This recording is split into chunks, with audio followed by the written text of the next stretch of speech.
My channel. आज हम बात करने वाले हैं जर्नल एंट्रीज के बारे में। हमने लास्ट वीडियो में भी जर्नल एंट्रीज के बारे में पढ़ा था।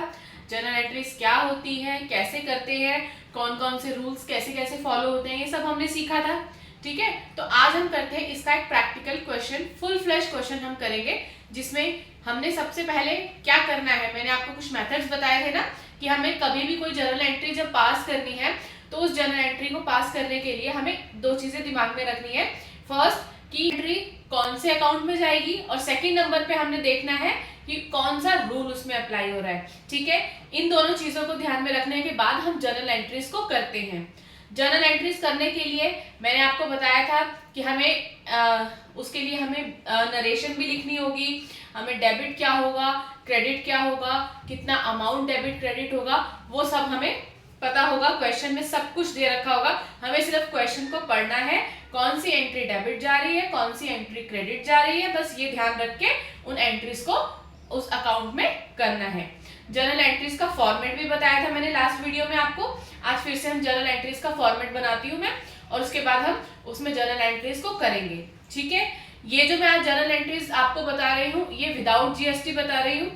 जीएसटी के बारे में अगर अभी आपको नहीं पता तो मेरी प्रीवियस वीडियोस जाकर देखो, मैंने जीएसटी के बारे में फुल डिस्क्रिप्शन दिया हुआ है। ठीक है, अच्छे से उनको समझ लो, तो हम आगे आने वाली वीडियोस के अंदर जीएसटी वाले क्वेश्चंस भी करेंगे। आज हम सबसे पहले सिर्फ सिंपल क्वेश्चन करेंगे जिसमें जीएसटी नहीं है। हमें देखना है क्या डेबिट होगा, क्या क्रेडिट होगा, किस तरह से हम उसको अपने अकाउंट में लिखेंगे। ठीक है, क्लियर माय पॉइंट? और अगर कोई भी डाउट आए कहीं पर भी उस क्वेश्चन को देखते हुए आपको उसको समझने में कोई प्रॉब्लम आएगी तो मुझे कमेंट में जरूर बता देना, सो दैट कि मैं आपकी प्रॉब्लम का सॉल्यूशन आपको दे सकूं। ठीक है, तो चलिए सबसे पहले मैं फॉर्मेट बनाती हूँ, आप भी अपनी नोटबुक में फॉर्मेट बना लीजिए, उसके बाद हम स्टार्ट करते हैं क्वेश्चन। ठीक है, पहले मैं आपको फॉर्मेट समझा देती हूँ। ठीक है, फर्स्ट कॉलम है हमारा डेट का कॉलम, इसमें हम डेट लिखते हैं, और सेकंड कॉलम है हमारा पर्टिकुलर्स, थर्ड कॉलम है हमारा एलएफ लेजर फोलियो, फिर डेबिट एंड क्रेडिट, यानी डेबिट का अमाउंट हम यहाँ लिखेंगे और क्रेडिट का अमाउंट हम यहाँ लिखेंगे। ठीक है, पर्टिकुलर्स में हमने क्या लिखना है, हमें आपको पता है जो अकाउंट का नाम होता है वो हम नाम यहाँ पर पर्टिकुलर्स में लिखेंगे। ठीक है, तो चलिए क्वेश्चन स्टार्ट करते हैं। फर्स्ट क्वेश्चन की फर्स्ट ट्रांजैक्शन है हमारी, Nitin invested ₹50,000 cash and 5 lakh rupees by cheque to start a business. Nitin ने 50,000 रुपीज कैश अपने बिजनेस को स्टार्ट करने के लिए लगाए और 5 लाख रुपीज बाय चेक उसने अपने बिजनेस के अंदर इन्वेस्ट किए। ठीक है, तो चलो इन ट्रांजैक्शंस को ना हम दो पार्ट्स में डिवाइड करते हैं। ठीक है, फर्स्ट ट्रांजैक्शन हम क्या बनाएंगे, Nitin started his business with cash of ₹50,000। ठीक है, नितिन ने 50,000 रुपीज से अपना बिजनेस स्टार्ट किया।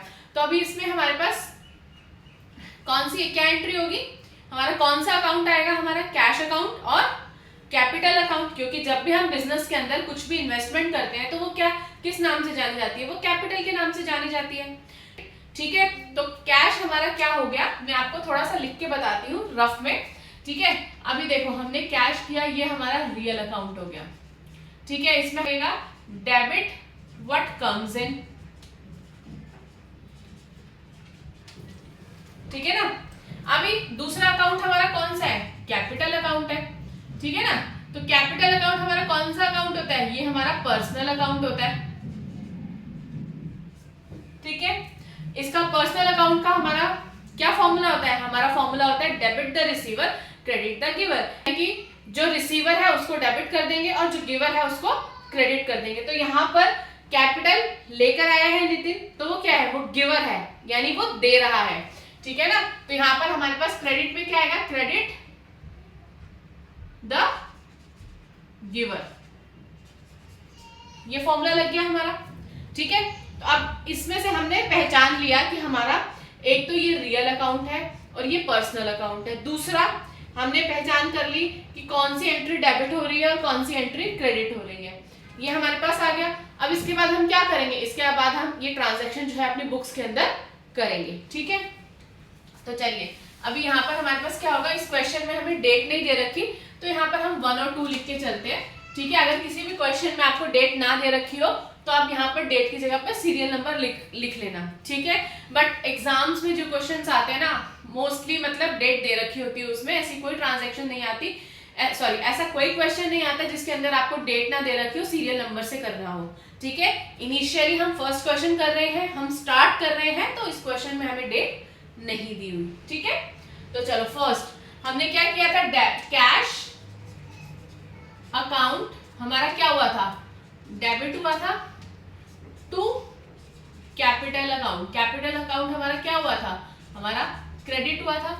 अभी लेजर फोलियो में हमें कुछ भी नहीं लिखना है यहाँ पर, तो डेबिट कितना हुआ था, कितना कैश उसने इन्वेस्ट किया नितिन ने, 50,000 रुपीज। ठीक है, ये ट्रांजैक्शन हो गई हमारी। अब मैंने आपको बताया था कि हम कोई भी जर्नल एंट्री करेंगे उसके बाद नीचे हम नरेशन जरूर लिखेंगे। ठीक है, तो यहां पर हम नरेशन लिख देते हैं, being Nitin started business with cash. ठीक है, ये हमें स्टेटमेंट, ये स्टेटमेंट हमारे क्वेश्चन में हमें दी हुई है। ठीक है, उसको आप थोड़ा सा अगर आप चेंज करना चाहो चेंज करके लिख सकते हो। अभी मैंने क्या किया, हमने ये लिखा, हमारे पास स्टेटमेंट दी हुई थी Nitin started business with cash, तो हमने लिख दिया being Nitin started business with cash. ठीक है, हमने अमाउंट इसलिए नहीं लिखा क्योंकि यहाँ पर ऑलरेडी अमाउंट हमें दे रखा था, कोई चेंजेस नहीं है। ठीक है, तो ये हो गई फर्स्ट पार्ट, फर्स्ट ट्रांजैक्शन का, क्योंकि इसमें हमें दो चीजें दे रखी थी। फर्स्ट कि बिजनेस में उसने कितने पैसे लगाए, कैश तो उसने 50,000 लगाया नितिन ने, और 5 लाख रुपीस बाय चेक उसने इन्वेस्ट किए। ठीक है, तो हमारे पास एक और एंट्री हो जाएगी। अब उसमें भी हमने पहचानना है ना कि कौन सी ट्रांजैक्शन हमारी डेबिट होगी, कौन सी क्रेडिट होगी। ठीक है, तो उसका भी मैं आपको एक बार रफ वर्क करके दिखाती हूँ। उसमें हमारे पास चेक से आया है अमाउंट, तो यानी कि वो बैंक में क्या होगा, ये रफ वर्क कर रही हूँ मैं आपको ये। ठीक है, यानी ये बैंक के अंदर गया होगा। बैंक क्या है हमारा, रियल अकाउंट है, हमें पता है। उसके बाद दूसरा क्या है अकाउंट, कौन सा अकाउंट इन्वॉल्व हुआ, इसमें कैपिटल अकाउंट इन्वॉल्व हुआ। कैपिटल अकाउंट कौन सा है, ये हमारा पर्सनल अकाउंट है। ठीक है ना, समझ में आया, ये रियल अकाउंट है, ये पर्सनल अकाउंट है। अब बैंक अकाउंट, जो रियल अकाउंट का फॉर्मूला क्या है, जो हमने सेम ट्रांजैक्शन किया कैश के साथ वही सेम ट्रांजैक्शन होगी। रियल अकाउंट में कौन सा फॉर्मूला लगेगा, यहाँ पर debit what comes in, credit what goes out. तो हमारे पास क्या है, कैश आ रहा है ना, तो हम यहाँ पे लगाएंगे डेबिट व्हाट कम्स इन। ठीक है, तो व्हाट कम्स इन। उसके बाद capital account, debit the receiver, credit the giver. अब गिवर कौन है, नितिन गिवर है, तो गिवर का अकाउंट जो है वो हम क्रेडिट कर देंगे। ठीक है ना, डेबिट था ये क्रेडिट हो गया हमारा। ठीक है, क्रेडिट द गिवर। अब इसको हम, ये जो मैंने आपको करके बताया ना, ये आप अपने रफ वर्क में कर सकते हो स्टार्टिंग में, लेकिन बाद में जब आपको ये ट्रांजैक्शंस, आप बहुत सारे क्वेश्चंस कर लोगे ना, तो आप अपने माइंड में रख सकते हो कि अच्छा ये अकाउंट डेबिट हुआ, हाँ ये क्रेडिट हुआ, फटाफट से हमने जर्नल एंट्रीज कर दी। जब तक हमें प्रैक्टिस करनी है, वो प्रैक्टिस करने के लिए हम इस तरह से रफ वर्क में लिख कर देख सकते हैं कि कौन सा अकाउंट कहां पर कैसे जाएगा। ठीक है, तो चलो इसको हम फेयर कर लेते हैं।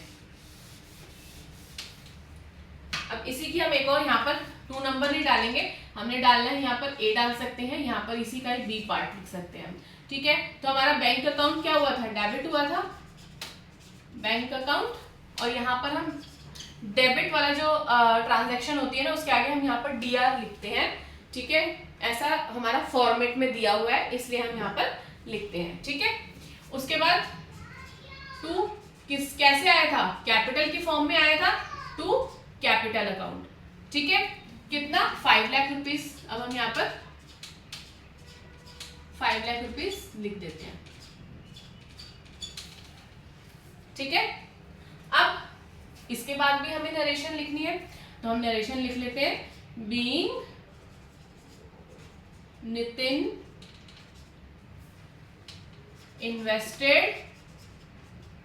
invested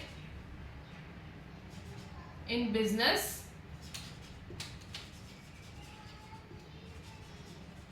by check, यानी उसने चेक के थ्रू अपने बिजनेस में इन्वेस्ट किया। ठीक है, सेकेंड ट्रांजैक्शन है हमारी ही deposited 5,000 out of cash in the bank. अब उसने क्या किया, 5,000 रुपीज बैंक में डिपॉजिट करवा दिए। ठीक है, अब जब उसने बैंक में डिपॉजिट करवाए तो हमारे पास कौन से दो अकाउंट इन्वॉल्व हुए। जब बैंक में गया पैसा तो एक तो बैंक अकाउंट इन्वॉल्व हुआ हमारा, ठीक है, और दूसरा कौन सा, कहां से गया, कैश की फॉर्म में गया, तो हमारा कैश अकाउंट जो है वो इन्वॉल्व हो गया। अब इन दोनों को पहचानते हैं कौन सा अकाउंट है, ये रियल अकाउंट है और ये भी रियल अकाउंट है। ठीक है, तो बहुत इजी हो गया ना हमारे लिए, दोनों ही रियल अकाउंट है। तो debit what comes in, credit what goes out, यानी जहां पे आया उसको डेबिट कर देंगे, जहां से गया उसको क्रेडिट कर देंगे। कहां पर आया, बैंक में आया, ठीक है ना, क्योंकि हमारी ट्रांजैक्शन में क्या बोला हुआ, ही डिपॉजिट 5,000 रुपीज इन बैंक। ठीक है, उसने बैंक में 5,000 रुपीज डिपॉजिट करवा दिए। तो 5,000 रुपीज हमारे बैंक में जाएंगे और कहां से, कैश में से जाएंगे। तो डेबिट व्हाट कम्स इन, यानी कि कहां पे आ रहा है हमारे पास, डेबिट आ रहा है हमारा बैंक में, ठीक है, और क्रेडिट कहां से हो रहा है, कैश से हो रहा है, क्योंकि कैश हमारा कम हो रहा है। ठीक है, तो हम चलो इसको फेयर में लिखते हैं। Second transaction, bank account debit to cash account. Bank account हमारा डेबिट होगा, कैश अकाउंट हमारा क्रेडिट होगा। Being amount deposited in bank, यानी कि हमने बैंक में अमाउंट डिपॉजिट करवा दिया। कितना करवाया, 5,000 रुपीज। ठीक है, तो अब हमारी थर्ड ट्रांजैक्शन है purchase goods for ₹5,000 against cash, यानी कि हमने परचेज किया है कुछ सामान और वो परचेज किया है हमने कैश में। ठीक है, तो कौन कौन से दो अकाउंट्स हमारे इन्वॉल्व हो रहे हैं, एक तो अकाउंट हो रहा है हमारा परचेजेस अकाउंट और दूसरा कौन सा हो रहा है, कैश अकाउंट। ठीक है, तो अभी हम देखते हैं परचेजेस अकाउंट। परचेज, एक तो परचेज हो गया, ठीक है, फिर हो गया हमारा कैश। ठीक है, अब परचेजेस है, परचेजेस क्या है हमारी, परचेजेस है हमारे एक्सपेंस। ठीक है, तो एक्सपेंस किसके अंडर आते हैं, हमारे नॉमिनल अकाउंट के अंडर आते हैं। ठीक है ना, इनकम्स एंड एक्सपेंसेस, तो ये हो गया हमारा नॉमिनल अकाउंट। ठीक है, और ये हमें पता ही है कि हमारा कैश जो है वो रियल अकाउंट होता है। ठीक है, अब नॉमिनल अकाउंट का फॉर्मूला क्या है, debit all expenses credit all incomes. तो ये क्या है, हमारा एक्सपेंस है, तो डेबिट ऑल एक्सपेंसेस, यानी परचेजेस अकाउंट हमारा डेबिट होगा और रियल अकाउंट का formula debit what comes in credit what goes out. अब क्या जा रहा है, कैश हमारा जा रहा है, तो वो क्या होगा, क्रेडिट होगा। तो ये होगी ट्रांजैक्शन हमारी डेबिट और ये होगी ट्रांजैक्शन हमारी क्रेडिट। तो चलो इसको हम फेयर करते हैं। ठीक है, थर्ड ट्रांजैक्शन हो गई हमारी purchases account debit to cash account. ठीक है ना, एक्सपेंसेस डेबिट हो रहे हैं और हमारा कैश जो है what goes out is credited. ठीक है, तो कितना हमने लिया था, 5,000 रुपीज। 5,000 रुपीज का हमारे पास हमने गुड्स परचेज कर लिए। ठीक है, अब इसकी नरेशन लिखेंगे, नरेशन हम स्टेटमेंट में से लिखेंगे, being goods purchased for cash. ठीक है ना, हमने गुड्स परचेज किए, कैश में परचेज किए। क्लियर, समझ में आ रहा है आपको मैं जो जो करवा रही हूँ? कुछ डाउट होगा, कुछ प्रॉब्लम हो तो कमेंट करते जाओ साथ साथ, नहीं तो बाद में सारा क्वेश्चन पूरी वीडियो देखने के बाद अगर आप सोचो एक साथ कमेंट करोगे तो उसमें क्या होगा, आप कुछ चीजें ऐसे भूल जाओगे। ठीक है ना, तो बीच बीच में आप कमेंट करते रहो जहां जहां पर आपको कोई चीज नहीं समझ में आ रही। उसके बाद फोर्थ ट्रांजैक्शन है हमारी purchased a building and paid 2,50,000 rupees by cheque. अब हमने यहाँ पर बिल्डिंग परचेज की है, ठीक है, और यहाँ पर हमने गुड्स परचेज किए थे, दोनों में डिफरेंस है। मैं बता चुकी हूँ आपको पहले ही, गुड्स और बिल्डिंग जो है दोनों में क्या डिफरेंस होता है। गुड्स क्या होते हैं, हम अपनी मैन्युफैक्चरिंग यूनिट के लिए परचेज कर रहे हैं तो वो क्या है, वो हमारा एक्सपेंस होता है। लेकिन बिल्डिंग जो है वो हमारी असेट होती है। ठीक है ना, तो हम यहाँ पर परचेजेस अकाउंट के अंडर नहीं आएगा। हम जब भी कोई गुड्स परचेज करेंगे सिर्फ वो ही परचेजेस अकाउंट के अंडर आता है, अगर असेट्स परचेज करते हैं तो असेट्स कभी भी परचेजेस के अंडर नहीं आती, असेट का अकाउंट असेट के नाम से ही बनाया जाता है। ठीक है, अब यहाँ पर हमारा क्वेश्चन कह रहा है परचेज बिल्डिंग फॉर 2,50,000 रुपीज, 50,000, हाँ 2,50,000 rupees and paid by cheque, उन्होंने चेक से पे किया। तो अब यहाँ पर दो ट्रांजेक्शन इन्वॉल्व हो गई हमारी। फर्स्ट कौन सी है ट्रांजेक्शन, एक तो हो गई हमारी असेट अकाउंट, बिल्डिंग क्या है, असेट है हमारी, और असेट क्या होती है, रियल अकाउंट के अंडर आती है। ठीक है, दूसरा हमारे पास बैंक इन्वॉल्व हो गया इसके अंदर। ठीक है ना, बैंक क्या है, बैंक भी हमारा रियल अकाउंट है। ये तो ट्रांजैक्शन बिल्कुल ही सिंपल है। Debit what comes in, credit what goes out, यानी बिल्डिंग आई है हमारे पास, व्हाट कम्स इन डेबिट, और हमारे पास से चेक से हमारे बैंक से पैसे गए हैं तो हम उसको क्या कर देंगे, उसको हम क्रेडिट कर देंगे, सिंपल। ठीक है, तो चलो इस ट्रांजैक्शन को फेयर करते हैं हम। Building account debit to bank account. ठीक है, 2,50,000 रुपीज।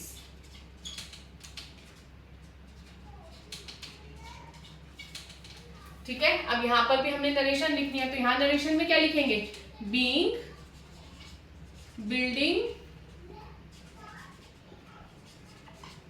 परचेज्ड। ठीक है, हमने यहाँ पर बिल्डिंग परचेज कर ली। अभी नेक्स्ट ट्रांजैक्शन है हमारे पास सोल्ड गुड्स फॉर कैश। ठीक है, हमने गुड्स को सोल्ड किया फॉर कैश। तो अब इसमें हम देखते हैं कौन से दो अकाउंट इन्वॉल्व हो गए। एक तो हो गया हमारे पास गुड्स किए हमने, ठीक है ना, तो ये हमारे पास जब हम गुड्स परचेज करते हैं तो वो परचेजेस अकाउंट के अंडर आता है, जब हम गुड्स सोल्ड करते हैं तो वो सेल्स अकाउंट के अंडर आता है। ठीक है, तो एक तो हो गया हमारा सेल्स अकाउंट इन्वॉल्व हो गया और दूसरा हो गया हमारा कैश अकाउंट। ठीक है, अब सेल्स अकाउंट जो है वो हमारा कौन सा अकाउंट होता है, सेल्स अकाउंट हमारा आएगा इनकम, यानी जब हम सेल करेंगे तो हमारे पास इनकम आती है। इनकम क्या होता है, नॉमिनल अकाउंट का पार्ट है। ठीक है ना, उसके अलावा कैश हमें पता है रियल अकाउंट है। ठीक है, तो मैं एन लिख देती हूँ नॉमिनल के लिए और आर लिख देती हूँ यहाँ पर कैश के लिए। तो हमें पता है हमारे दो अकाउंट्स इन्वॉल्व हो गए। अब नॉमिनल अकाउंट का फॉर्मूला क्या है, नॉमिनल अकाउंट का फॉर्मूला है debit all expenses credit all incomes, यानी हमारे जो एक्सपेंसेस है उनको हम डेबिट कर देंगे और हमारे जो इनकम्स है उनको क्रेडिट कर देंगे। अब सेल्स क्या है, सेल हमारी इनकम है, तो इसको हम क्या करेंगे, इसको हम क्रेडिट करेंगे और रियल का फॉर्मूला लगाएंगे debit what comes in credit what goes out. ठीक है, अभी इसमें कैश हमारा क्या हुआ, आया हमारे पास डेबिट व्हाट कम्स इन, तो हम इसको क्या कर देंगे, डेबिट कर देंगे। ठीक है, तो चलो इस ट्रांजैक्शन को हम फेयर करते हैं। यहां पर हमारी ट्रांजैक्शन हो जाएगी cash account debit to sales account. ठीक है, हमने कैश में सेल्स की, हमारे पास जिसके अगेंस्ट कैश आया, कितना अमाउंट आया हमारे पास 50,000 रुपीज। ठीक है, तो 50,000 रुपीज हम यहाँ लिख देते हैं।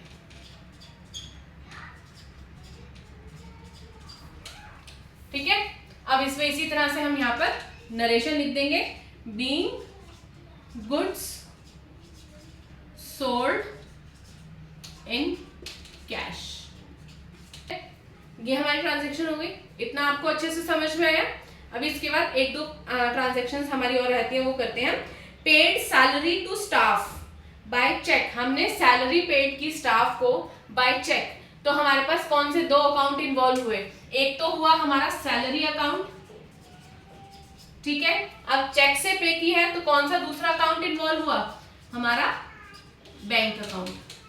ठीक है, सैलरी क्या है, एक्सपेंस है, और हमें पता है एक्सपेंस और इनकम्स किस में आते हैं, नॉमिनल अकाउंट में आते हैं। तो ये हो गया हमारा नॉमिनल अकाउंट का पार्ट और ये हो गया हमारा बैंक रियल अकाउंट का पार्ट। ठीक है, अब इसमें देखते हैं एक्सपेंसेस है तो क्या डेबिट होगा, debit all expenses credit all incomes. अब सैलरी क्या है, हमारा एक्सपेंस है, तो सैलरी अकाउंट डेबिट हो जाएगा और हमारा कैश अकाउंट जो है वो सॉरी हमारा जो बैंक अकाउंट है वो क्रेडिट हो जाएगा। Debit what comes in, credit what goes out, यानी बैंक से हमारे पास पैसा जा रहा है तो हम उसको क्या करेंगे, क्रेडिट कर देंगे। ठीक है, तो चलो इस ट्रांजैक्शन को फेयर करते हैं हम।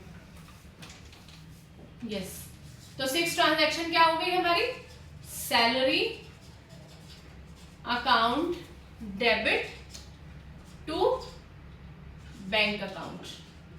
ठीक है ना, यानी ये जो एक्सपेंस है वो हमारा डेबिट हो गया, हमारा बैंक अकाउंट क्रेडिट हो गया क्योंकि वहां से पैसे गए। अब कितना अमाउंट आया है, 15,000 रुपीज, तो हम यहाँ पर लिख देंगे 15,000। ठीक है, अब सिमिलरली इसकी भी नरेशन हम लिखेंगे, तो इसकी नरेशन क्या लिखेंगे, बीइंग सैलरी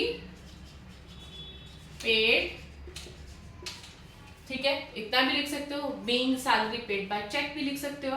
ठीक है, कुछ भी आप स्टेटमेंट यहाँ पर लिखो, बीइंग सैलरी पेड या being salary paid by cheque, दोनों ही नरेशन जो है वो करेक्ट होंगी। ठीक है, इसके बाद नेक्स्ट ट्रांजैक्शन है हमारी, bought office furniture for ₹25,000 against cheque. हमने ऑफिस का फर्नीचर परचेज किया 25,000 रुपीज का और चेक के थ्रू हमने पेमेंट की। तो अब इसमें हमारे पास दो कौन कौन से अकाउंट इन्वॉल्व हो गए, एक तो फर्नीचर अकाउंट हो गया, ठीक है, और दूसरा बैंक अकाउंट हो गया। तो अब आप देखो कौन सी ट्रांजैक्शन किस में जानी चाहिए, हमने एक ट्रांजैक्शन पहले भी किया ना ऐसे ही। ठीक है, तो 7th में हो गया हमारे पास, इसको हम पहले रफ करते हैं। रफ में क्या है हमारा, फर्नीचर, दो अकाउंट इन्वॉल्व हो गए, फर्नीचर हो गए हमारे, फर्नीचर और बैंक। ठीक है ना, तो फर्नीचर क्या है हमारा, फर्नीचर हमारा रियल अकाउंट है और बैंक भी हमारा रियल अकाउंट है। ये तो बहुत सिंपल है ना, debit what comes in, credit what goes out. क्या हमारे पास फर्नीचर और गया क्या, बैंक से पैसे। ठीक है, तो सिंपल सी एंट्री हो जाएगी हमारी, furniture account debit to bank account, to bank account. ठीक है, फर्नीचर आ गया, debit what comes in, furniture आया और बैंक से पैसे चले गए। तो यहां पर क्या लिखेंगे, बीइंग फर्नीचर परचेस्ड।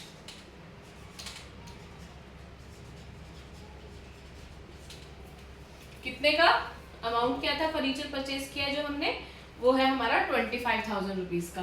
ठीक है, तो 25,000 रुपीज यहाँ और 25,000 यहाँ पर।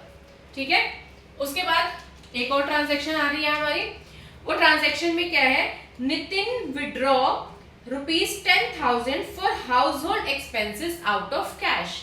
नितिन ने क्या किया, अपने घर के खर्चे के लिए, यानी अपने पर्सनल खर्चे के लिए अपने बिजनेस से पैसे ले लिए 10,000 रुपीज।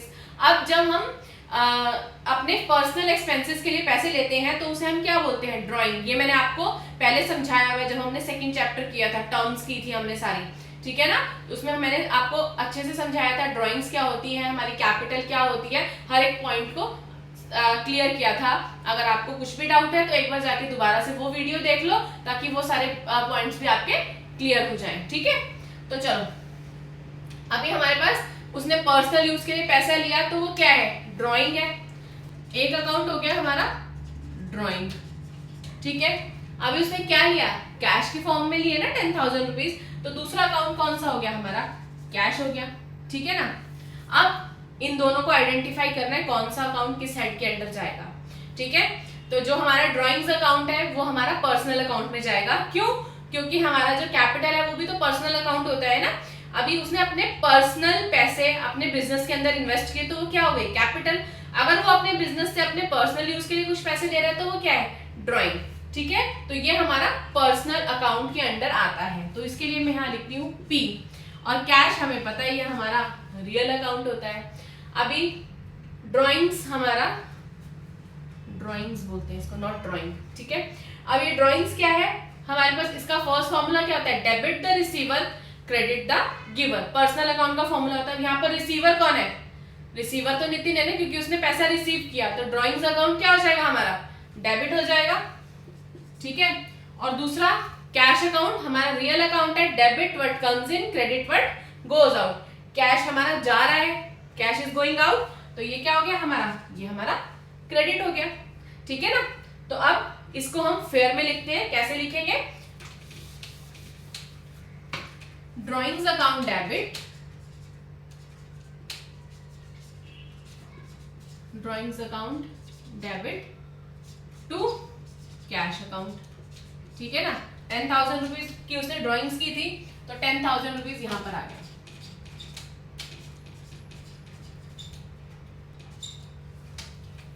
ठीक है। अब इसके हम नरेशन लिख देंगे, being amount withdraw for personal use,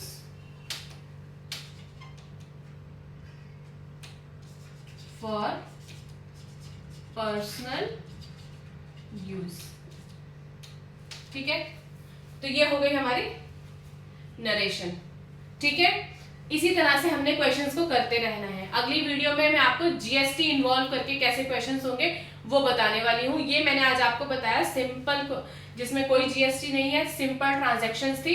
अब आपको होमवर्क क्या करना है तब तक आपको होमवर्क में करना है कि इसी तरह के 4 से 5 क्वेश्चंस आपको सॉल्व करने हैं, सो दैट कि जितने भी ये चीजें मैंने आपको समझाई ये आपको अच्छे से क्लियर हो जाए। क्योंकि जब तक आपको फर्स्ट स्टेप नहीं समझ में आएगा तो सेकंड स्टेप में आप जा ही नहीं पाओगे, ठीक है ना। पहले आप क्वेश्चंस की प्रैक्टिस करके अपने माइंड के अंदर बिठा लो कौन सी ट्रांजैक्शन डेबिट जानी है, कौन सी ट्रांजैक्शन क्रेडिट जानी है, तो उसके बाद हम जीएसटी को उसमें इन्वॉल्व कर लेंगे, थोड़ा सा एक स्टेप आगे है जीएसटी, ठीक है ना। आई होप ये पूरा क्वेश्चन आपको अच्छे से समझ में आ गया हो। नहीं समझ में आया तो एक बार दोबारा से वीडियो देख लेना, और उसके बाद भी अगर कोई डाउट रहे तो कमेंट करके मुझे जरूर बता देना। और हाँ, अगर आज की वीडियो पसंद आई है तो उसे लाइक जरूर कर लेना, और मेरे चैनल को सब्सक्राइब करना बिल्कुल भी नहीं भूलना। और सब्सक्राइब बटन के साथ में एक बेल आइकन बना होता है, उस पर क्लिक कर लेना, ताकि जब भी मेरी कोई नई वीडियो आएगी तो उसकी नोटिफिकेशन आपके पास आ जाएगी और आप उस वीडियो को देख सकते हैं, ठीक है। तो चलिए मिलते हैं अगली वीडियो में। Thank you, bye bye.